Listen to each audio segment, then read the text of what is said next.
प्यारे बच्चों, आज हम क्लास 10th का अध्याय 3 पढ़ेंगे, मैथ, जो है दो चर वाले रैखिक समीकरण युग्म। पहले तो समझते हैं इसका मतलब क्या होता है कि यहाँ पे लिखा गया दो का मतलब एक नंबर हो गया आपका 2, ठीक है। फिर चर का मतलब हो गया यहाँ पे वेरिएबल का मतलब जिसका मान निश्चित ना हो, कोई भी अल्फाबेटिकल हो गया x, y, z या ए बी सी, कुछ भी मतलब हमारा हो गया, हमारा वेरिएबल हो गया, ठीक है। फिर आगे देखिए लिखा रैखिक समीकरण। रैखिक का मतलब होता है कि जो वेरिएबल हम समीकरण में यूज कर रहे हैं, मतलब उसका उपयोग कर रहे हैं उस समीकरण में, उसका घात 1 होना चाहिए। तो सपोज करिए कि किसी भी समीकरण में हम एक्स वाई यूज कर रहे हैं, तो मतलब ये हुआ कि एक्स और वाई का जो घात होगा वो 1 होगा, तभी वो जाके कहलाएगा रैखिक समीकरण, ठीक है। अब देखिए, इस रैखिक समीकरण को लिखने का कुछ तरीका भी होता है, इसके एक स्टैंडर्ड फॉर्म होता है। किसी भी रैखिक समीकरण को लिखने के लिए ऐसे लिखते हैं, दो चर वाले रैखिक समीकरण ax plus by plus c equal to 0। ये हमारा एक व्यापक रूप होता है दो चर रैखिक समीकरण को लिखने का, ठीक है। अभी हम बाद में बात करेंगे युग्म, पेयर का। पहले हम इसको समझ लेते हैं, किसी भी रैखिक समीकरण को लिखने का तरीका क्या होता है, ax plus by plus c equal to 0। यहाँ पे हमारे दो चर कौन कौन से हैं, एक्स वाई हमारे क्या हो गए, दो वेरिएबल हो गए, दो चर राशियां हो गई, ठीक। ए बी और सी, ए बी और सी, ये हमारी क्या हो गई, वास्तविक संख्या हो गई,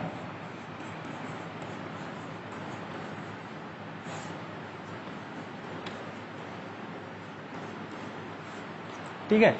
ए बी और सी हमारी वास्तविक संख्या हुई है। अब वास्तविक संख्या आप क्लास 9 में पढ़े होंगे, वास्तविक संख्या हमारी क्या होती है, जो हमारी प्राकृतिक संख्या होती है वो भी हमारी वास्तविक संख्या होती है, हमारी सारी जो सम संख्याएं होती हैं वो भी हमारी वास्तविक संख्या होती है, पूर्णांक जो होता है हमारा वो भी क्या होता है, वास्तविक संख्या होता है। तो हम ज्यादा वास्तविक संख्या में डिटेल में नहीं जाएंगे, तो बस इतना समझ लीजिए, प्राकृतिक संख्या हो गई, सम संख्या हो गई, पूर्णांक हो गए, विषम नंबर हो गए, जितने भी हो गए हमारे वास्तविक संख्या में आएंगे। तो ये सिंपल सा एक रैखिक समीकरण जिसमें दो वेरिएबल यूज हो रहे हैं, जिसमें दो चर राशियां यूज हो रही हैं, एक सिंपल सा उसका एक इक्वेशन हो गया, ठीक है। लेकिन हमें ये नहीं पढ़ना, हमें पढ़ना इसका पेयर, युग्म।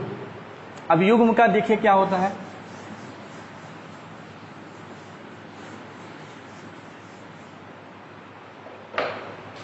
दो चर वाले रैखिक समीकरण युग्म का मतलब पेयर का मतलब जोड़ा। उस जोड़े में क्या होगा, हमारे दो इक्वेशन होंगे, किसके, रैखिक समीकरण के, जिसमें दो वेरिएबल यूज हुआ हो। तो देखिए उसको कैसे लिखेंगे, a1x plus b1y plus c1 equal to 0। ये समीकरण नंबर हमारा 1 हो गया, ठीक।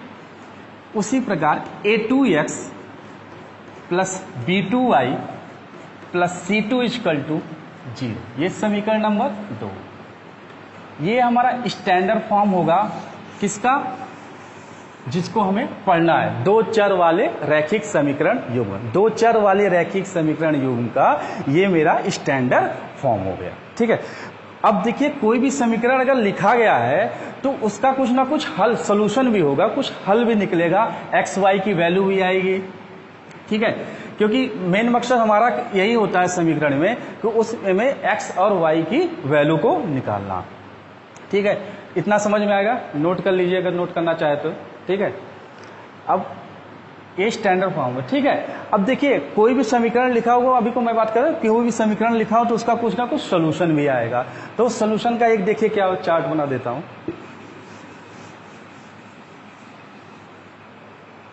कोई भी समीकरण होगा, समीकरण थोड़ा सा इसको नोट करना चाहे तो नोट कर लीजिए, समीकरण, ठीक है। कोई भी समीकरण सॉल्यूशन आएगा, इसके दो सॉल्यूशन आ सकते हैं, एक संगत आ सकता है, अभी मैं बताता हूं संगत क्या होता है, और एक असंगत, ठीक है।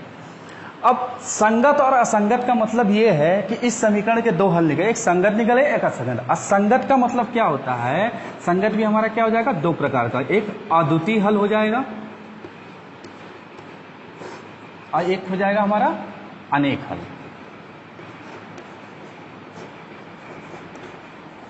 ठीक, अब देखिए कोई समीकरण हो गया, संगत हो गया, असंगत। असंगत का मतलब होता है कि उस समीकरण का कोई हल नहीं होगा, मतलब एक्स और वाई की कोई वैल्यू नहीं निकली, कोई हल नहीं।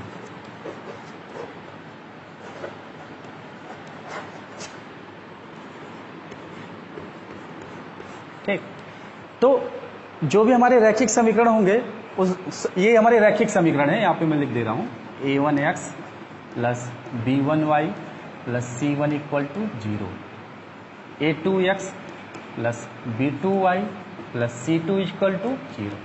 जब इस समीकरण को हम सॉल्व करेंगे और एक्स वाई की वैल्यू निकालेंगे इन दोनों समीकरण की सहायता से, तो हमारे दो चीजें, एक संगत हो सकता है, एक असंगत होता है। अगर संगत होगा, संगत भी दो भाग होते हैं, और इसका मतलब इस समीकरण को सॉल्व करने पर अद्वितीय का मतलब किस क्या, इस समीकरण का केवल एक हल होगा। अनेक हल का मतलब इस समीकरण को सॉल्व करने पर एक्स वाई की जितने भी वैल्यू रखते जाइए, जो कंडीशन सेटिस्फाई कर दे, तो हमारी क्या हो जाएगी, अनेक हल हो जाएंगे उस पर। ठीक है, और एक कंडीशन ये भी आ सकती है कि ये समीकरण लिखा हुआ इसका कोई हल ही ना निकले, तो हमारा क्या हो जाएगा, असंगत हो जाएगा, उसका कोई हल नहीं होगा, तो मतलब इस समीकरण का कोई हल नहीं होगा। ठीक है, अब इसको लीनियर मतलब इस मैथ के, अब तो ये तो हमारा एक जनरल परिभाषा हो गया कि मतलब इस समीकरण को ऐसे सॉल्व करेंगे ये सोल्यूशन आ सकते हैं, लेकिन अब हम निकालेंगे कैसे कि मतलब कि इसके सोल्यूशन के, इस समीकरण के हल निकलेगा या नहीं निकलेगा, उसके लिए भी देख लेते हैं। हमारा फार्मूला होता है,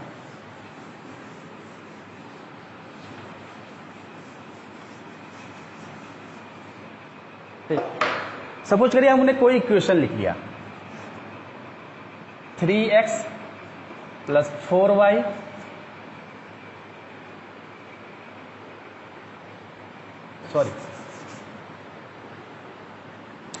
x plus 3y equal to 6, equation number 1।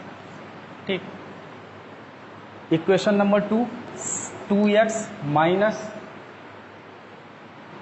3y equal to 12, equation number 2।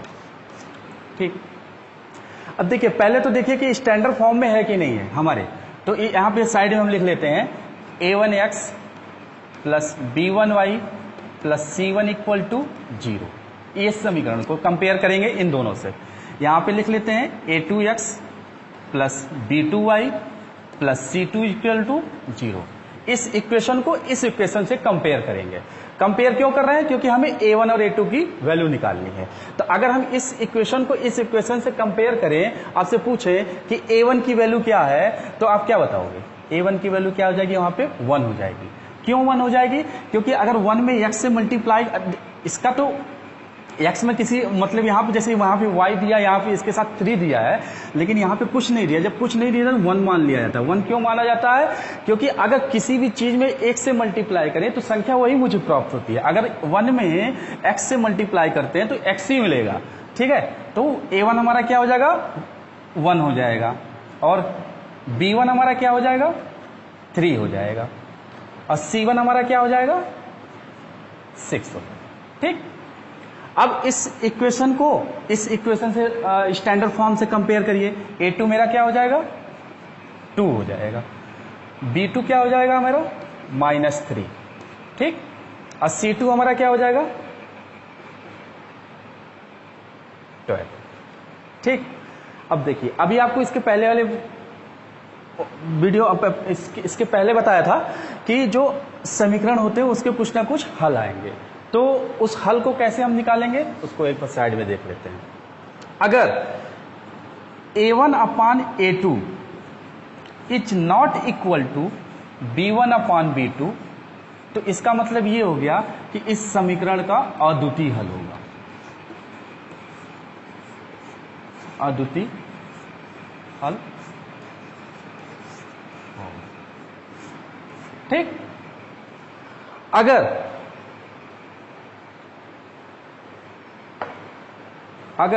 a1 upon a2, sorry ऊपर लिख दे रहे हैं, राइट कहीं पे है यहाँ पे, अगर ये इक्वेशन नंबर 1 हो गया, मतलब कंडीशन हमारी 1 हो गई, दूसरी कंडीशन हम यहां लिख दे रहे हैं। ठीक है, अगर a1 upon a2 equal to B1 upon B2 is not equal to C1 upon C2, तब इसका मतलब होगा कि इसका कोई हल नहीं,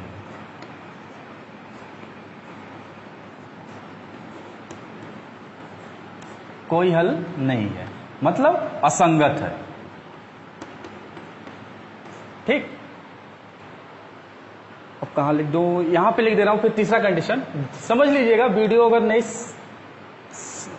समझ लीजिएगा कहां पे सारी चीजें हैं। ठीक है, तो एक तीसरा लिख दे रहे हैं। तीसरा कंडीशन क्या है, A1 upon A2 equal to B1 upon B2 equal to C1 upon C2। अगर ऐसी कंडीशन आती है तो इसका मतलब हो गया कि जो हमारा समीकरण दिया गया है उसके अनेक हल हैं।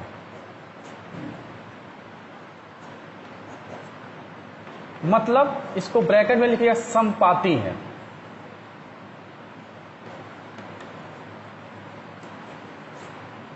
क्योंकि एग्जाम में ऐसे करके पूछ भी सकता है कि इस समीकरण दे देगा आपसे, ऑब्जेक्टिव टाइप में क्वेश्चन बनेगा आपका, 2-3 एक नंबर में क्वेश्चन बनेगा, ज्यादा लेंदी क्वेश्चन नहीं है, आप इसको देख के भी सॉल्व कर सकते हैं। तो ऑब्जेक्टिव टाइप में क्वेश्चन बनेगा, हो सके उस ऑब्जेक्टिव में टाइप में क्वेश्चन में आपको ना दिया रहे, आपको समपाती दिया रहे, तो कभी कभी जो टर्म होता है उसको याद कर लीजिए कि असंगत और कोई हल नहीं है। ठीक है, अद्वितीय हल है और समपाती, अनेक हल गए तो उसका मतलब क्या हो गया, समपाती है। ठीक है, अब देखिए इसको कंपेयर करते हैं। ये जो इक्वेशन हमने A1 अपान A2 और B1 अपान B2 निकाला है, इसको मैं मिटा दे रहा हूं, इसको कंपेयर करते हैं। ठीक है, कंपेयर करते हैं। देखिए A1, इस इक्वेशन को कंपेयर करते हैं A1 अपान A2, तो A1 अपान A2 कितना हो जाएगा, 1 अपान 2 equal to B1 upon B2 3 अपान -3। ठीक, -3, तो इसका मतलब -3 ये कट जाएगा तो कितना हो जाएगा, 1 अपान 2 इक्वल टू -1 अपान 1 या 1 अपान 1 या लिख दीजिए या तो 1 लिख दीजिए। ठीक है, कोई दिक्कत, 1 अपान 1 ही लिख दीजिए। ठीक, माइनस, अब क्या देखिए इसमें, देखिए 1/2 क्या बराबर है -1 के, नहीं, तो मतलब ये जो समीकरण दिया गया है इसके अद्वितीय है, क्योंकि अद्वितीय की कंडीशन क्या थी, A1 upon A2 is not equal to B1 upon B2। समझ गए, यहां पे 1/2 -1 के बराबर नहीं है, तो मतलब 1/2 इज नॉट इक्वल टू -1, इसलिए ये जो दिया गया समीकरण है वो उसका अद्वितीय हल है, मतलब केवल एक सॉल्यूशन निकलेगा उसका। ठीक है।